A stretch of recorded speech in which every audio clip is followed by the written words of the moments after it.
This is part of our effort to highlight both the challenges and opportunities that we face with respect to the criminal justice system. Many of you heard me speak on Tuesday in Philadelphia about the fact that the United States accounts for 5% of the world's population. We account for 25% of the world's inmates. And that represents a huge surge since 1980. A primary driver of this mass incarceration phenomenon is our drug laws, our mandatory minimum sentencing around drug laws. And we have to consider whether this is the smartest way for us to both control crime and rehabilitate individuals. This is costing taxpayers across America $80 billion a year. And as I said on Tuesday, there are people who need to be in prison. And I don't have a tolerance for violent criminals. Many of them may have made mistakes, but we need to keep our communities safe. On the other hand, when we're looking at nonviolent offenders, most of them growing up in environments in which drug traffic is common, where many of their family members may have been involved in the drug trade, we have to reconsider whether 20-year, 30-year life sentences for nonviolent crimes is the best way for us to solve these problems. Here at Reno, there's some excellent work that's being done inside this facility to provide job training, college degrees, drug counseling.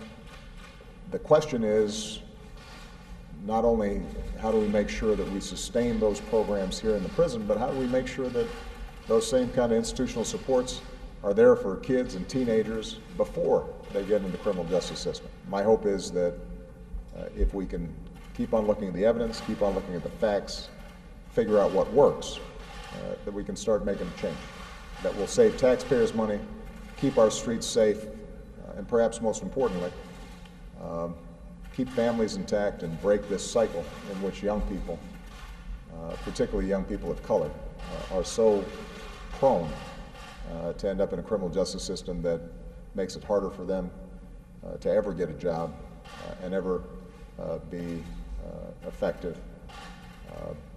full citizens of this country. One of the things that we talked about is how we can continue to improve conditions in prisons.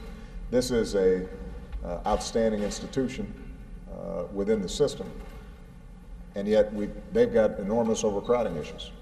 I just took a look at a cell where, because of overcrowding, typically we might have 3 people in a 9-by-10 cell. Overcrowding like that is something that has to be addressed.